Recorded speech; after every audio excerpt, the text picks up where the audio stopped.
Olá, boa tarde.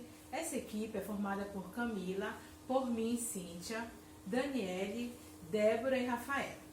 O título que nós vamos discutir hoje é Identidades, Saberes e Práticas, do autor Antônio Flávio Barbosa Moreira. Ele é doutor em educação, tem experiência na área de educação com ênfase no currículo. O texto ele vai ressaltar a importância de se discutir identidade nos dias de hoje. O autor ele vai fazer uma análise também sobre a presença no ambiente escolar destes que por ele são chamados no texto de estranhos. Bom, identidade ele é um tema muito relevante para se conversar hoje em dia, principalmente por questões políticas, onde os grupos sociais como mulheres, deficientes, homossexuais, negros, eles ganham destaque na luta. Ou seja, eles começam a assumir espaços antes não assumidos por eles, porque eles vão assumir a sua identidade. Então, é um grande desafio para as instituições escolares lidar e incluir esses estranhos no ambiente escolar. O autor ele começa enfatizando essa questão, que a escola antes homogênea, agora começa a haver uma inserção dos diferentes dentro dela. O texto também aborda sobre concepções de identidade na contemporaneidade. O autor ele vai nos mostrar que a identidade é formada ao longo da nossa vida, através das experiências, através das relações sociais. Ela é definida e ela é construída a partir das diferenças. Essas próprias diferenças que vão se unir na escola, no ambiente escolar. Vamos agora abordar os próximos tópicos deste texto. Olá, meu nome é Rafaela Margalho, sou da turma de Pedagogia 2019, Campus Abaetetuba. Daremos continuidade às discussões e reflexões acerca do artigo Identidades, Saberes e Práticas, de Antônio Flávio Barbosa de Moreira. No texto encontramos o subtópico sobre o estranho, onde Moreira inicia se apropriando de uma reflexão de Bauman para nos apresentar esse estranho. Mas antes de iniciarmos o assunto, vou falar um pouco sobre quem foi Zygmunt Bauman. Ele nasceu na Polônia em 1925, foi um sociólogo, pensador, professor e escritor, uma das vozes mais críticas da sociedade contemporânea. Faleceu em janeiro na Inglaterra em 2017. Retornando à discussão, Bauman descreve esse estranho como tudo aquilo que coloca as coisas fora do lugar, o que é o oposto à pureza, o sujo, os agentes poluidores da ordem, aqueles que carregam consigo o caos. Vale ressaltar que no período moderno, os que eram considerados impuros ou estranhos eram os revolucionários, aqueles que contestavam os padrões estabelecidos, os que buscavam por um novo modelo de ordem, que não fosse a tradicional. Porém, como se não conseguia uma ordem totalmente destituída de estranhos, fazer algo em relação a eles mostrava-se sempre tarefa inevitável. Com isso, o Estado moderno pretendia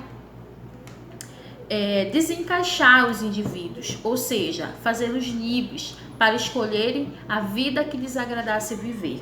Esse projeto moderno pretendia, assim, liberar o indivíduo da identidade herdada. Dessa forma, a identidade convertia-se em uma realização própria, em uma tarefa individual de responsabilidade do próprio indivíduo. Já em nosso mundo pós-moderno, Bauman afirma que o caráter instável e inseguro da situação que se vive atrai os novos estranhos. Mas quem são esses novos estranhos? São os consumidores falhos, os marginalizados, os violentos, os que praticam atos tidos como ilegais ou imorais, como o desrespeito, a promiscuidade, os furtos, os crimes, o vandalismo e o terrorismo. E esses novos estranhos, segundo Moreira, eles entram sem serem convidados, eles não se intimidam, como ocorria com os estranhos da modernidade. Eles não se satisfazem em não serem ninguém, ao contrário, eles questionam, a segregação territorial ou funcional. Eles recusam-se a permanecer isolados e violam indevidamente as normas, os espaços e as divisas. Moreira destaca duas estratégias que têm sido empregadas desde a modernidade para que os estranhos não ameacem a ordem então estabelecida. Uma delas procura assimilá-los, tornando as suas diferenças em semelhanças, e as outras procura rotulá-los, afastando-os dos limites do mundo da ordem. Se nenhuma dessas estratégias funcionar, vale mesmo destruí-los em termos morais e físicos.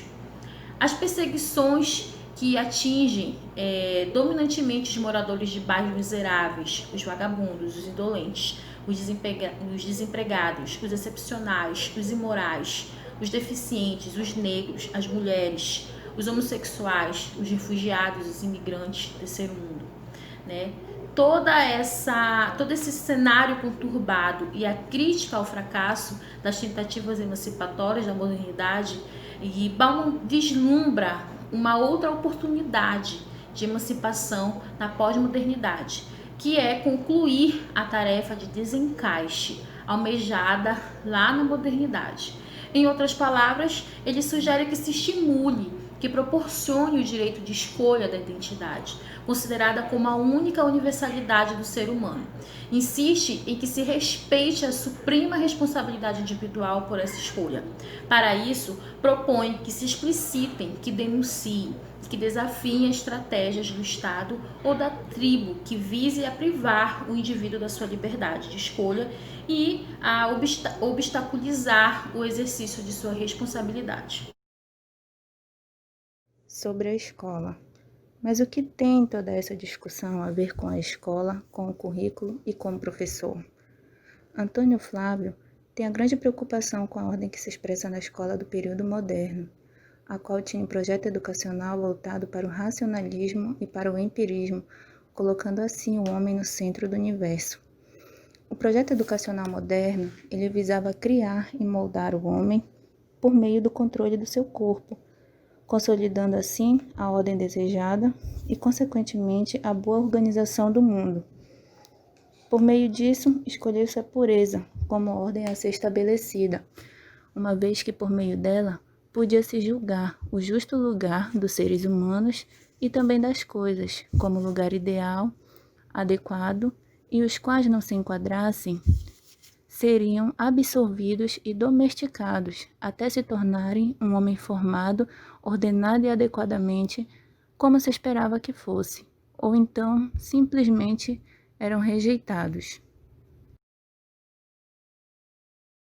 Instaurou-se então na escola moderna um inequívoco regime disciplinar que favorecia a produção das identidades desejáveis. Dessa maneira, o eu individual de cada criança e de cada professor estava submetido a uma ordem disciplinar que controlava constantemente o tempo, anulando tudo o que possa distrair o aluno, privilegiando o ficar sentado, escrevendo e produzindo em sala de aula. Tempo ocupado para fazer o que os professores mandam: copie, faça, organize, repita, dentre outras atividades repetitivas. Pensados também para facilitar a rotina, economizar tempo e controlar os espaços e movimentos, tem-se a disposição intencional dos móveis, filas, há uma vigilância hierárquica, falas negadas, sentimentos anulados, comportamentos de disciplina. O projeto educacional moderno visava uma escola normalizadora e homogeneizadora, a qual possuía apenas um único método de ensino, proposto por Comênio em sua didática magna, a qual ocupava-se das estratégias metodológicas de ensino, apresentando-se como único e exclusivo método pautado na racionalidade e sistematização do mesmo. Produziu também um currículo unificado, com o mesmo nível de aprendizagem, mesma idade, mesmo método, mesmo conteúdo, mesmo livro didático, ou seja, o mundo era apresentado e representado pelos mesmos textos e mesmas imagens. O panorama da escola moderna não oferece muito espaço para o estranho. São concebidos como um obstáculo para a organização do ambiente e para a ordem desejada. São os desviantes da ordem disciplinar. Sempre são os mais individualizados que os normais. Isto é, são os loucos, o desertor, o aluno problema. São sempre mais examinados, mais sujeitos a serem alvos de práticas discursivas e não discursivas. Em inúmeros e diferentes movimentos, a escola modificou-se. Hoje elas se revelam como espaço insubstituível e indispensável para nutrir intelectualmente e culturalmente nossos estranhos, sustentando-os nas lutas pelos direitos que historicamente lhes vêm sendo negados.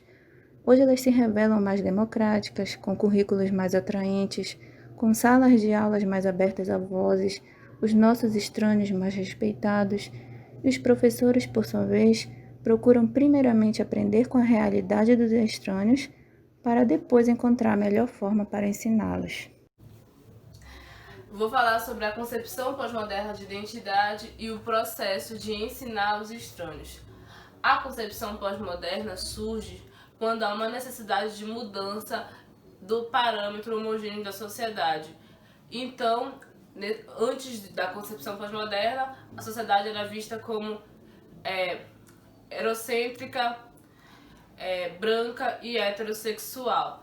Depois que a concepção pós-moderna surge, ela tem então o propósito da inclusão, que até então eram os considerados estranhos. Então, na concepção pós-moderna, a partir daí surge o termo inclusão, para incluir as pessoas que eram consideradas estranhas, para elas serem menos estranhas. Então, na concepção pós-moderna surge a heterogeneidade. O que seria isso? A heterogeneidade seria para mudar a concepção arcaica, machista da sociedade na época. Justamente ela era toda homogênea. Na concepção pós-moderna, isso acaba mudando. E a escola tem um papel fundamental nesse processo, pois ela vai conscientizar e também vai contribuir para buscar a própria identidade, tanto de si quanto do próximo. Então a escola ela vai ter um papel importante, porque ela vai começar a se preocupar com os conteúdos curriculares. A partir daí, a escola vai ampliar seus parâmetros, se preocupar com os conteúdos curriculares, com a identidade de si próprio e do outro, justamente para englobar e incluir todos que eram considerados estranhos. O professor também tinha o seu papel, e o papel dele tinha uma postura investigativa, processos cotidianos e contexto escolar. Ou seja, o professor buscava investigar o cotidiano, o contexto escolar, buscava principalmente compreender a realidade de cada aluno para justamente produzir em cima daquilo e evitar a exclusão dos estranhos. Então, a partir daí, os professores começam a se preocupar com a realidade de cada aluno para tentar evitar a homogeneidade, evitar a exclusão dos alunos. Porém, infelizmente, não foi. Até hoje a gente ainda tem muita discriminação e essas coisas. Assim como a autora diz que ainda há tensões e elas precisam ser reconsideradas. Obviamente, ainda há muitos parâmetros errados que ainda precisam ser considerados. Porém, hoje, a partir da concepção pós-moderna, tivemos um novo parâmetro usado. Boa tarde, sou Camila Santos, da turma de Pedagogia 2019. Voltando ao tema, vou falar sobre o tópico Tensões e Desafios, onde o autor Moreira ele destaca tensões e desafios em tornar a sala de aula como um espaço de valorização de diferenças, pois as nossas identidades elas são construídas e desconstruídas constantemente. E a partir disso, ele diz que é necessário fechamento para criar comunidades de identificação e que também formas de ação política são fechamentos arbitrários, parciais e temporários. E também ele diz que se faz necessário supor fechamentos contingentes, bem como o não fechamento de uma identidade a outras, apesar da diferença. E faz-se necessário também falar em diálogo, em princípios que regulem conflitos em projetos comuns. Outro ponto que o autor menciona é sobre as relações de identidade e subjetividade, onde ele diz que a subjetividade ela é composta por nossos sentimentos e pensamentos mais pessoais. E vivida em um contexto social no qual a linguagem e a cultura dão significado à experiência que temos de nós mesmos e no qual adotamos uma identidade. Ou seja, a identidade e a subjetividade não são trocáveis, onde ele diz que a identidade constitui-se como uma ponte entre o eu e as dimensões cultural e social, e a subjetividade, por sua vez, dá conta dos sentimentos, dos processos psíquicos mais íntimos, mais particulares. E que a subjetividade e a identidade, elas dão lugar ao sujeito. E ele faz uma citação. As posições que assumimos e com as quais nos identificamos constituem a nossa identidade. E o autor fala que são necessárias teorizações que melhor propiciem o entendimento dos mecanismos psíquicos e que isso pode ser útil na inclusão das teorias psicanalíticas no referencial teórico dos estudos culturais. E por último, ele diz sobre a articulação entre teorizações do campo do currículo e conhecimentos da psicologia e da psicanálise, para que se melhor favoreça a compreensão das discussões e que isso contribua para a formulação de currículos marcados pela intenção de produzir identidades provisórias e políticas centradas, capazes de desafiar as relações de poder hegemônicas e que têm provocado e alimentado tantas exclusões. E outro ponto que ele ressalta é sobre considerar o ponto de vista de que o caráter multifacetado da identidade não invalida nossos esforços por criar identidades politicamente centradas e que então sugere discussões sobre práticas curriculares que podem favorecer esse centramento provisório, esse fechamento instável e arbitrário necessário a uma convivência com os outros, assim como a uma participação na construção e na materialização de um projeto comum. E também ele diz que é necessário uma nova teoria do desenvolvimento da identidade e que em um processo de formação de identidades seja visto como um empreendimento político com os indivíduos envolvidos se responsabilizando pelas suas escolhas feitas. E para concluir, o autor articula que as contribuições da concepção pós-moderna de educação talvez estimulem a promoção de alternativas às práticas e aos saberes que vêm favorecendo a formação de grades usadas para classificar e separar os normais dos outros. E ele também fala para que nos esforcemos em buscar novos saberes em outras áreas de conhecimentos e que também se faça conveniente aprender conhecimentos estranhos ao campo da pedagogia e do currículo e que essas buscas e aprendizagem podem favorecer a abertura de novos espaços. E ele diz também que, aceitando-se que o termo multicultura, em vez de multicultural, melhor exprime o caráter múltiplo e diverso da cultura, sempre em processo, sempre em construção. E assim, o autor, ele tem a crença de que talvez seja possível criar uma pedagogia inspirada pelos princípios da liberdade, da diferença e da solidariedade. E que nessa pedagogia, talvez os estranhos se tornem menos estranhos. E que também, para desenvolvê-la, há que se correr riscos e acompanhar também cuidadosamente as realizações. E que assim, ao mesmo tempo, também tem que se preservar uma perspectiva de sonhos.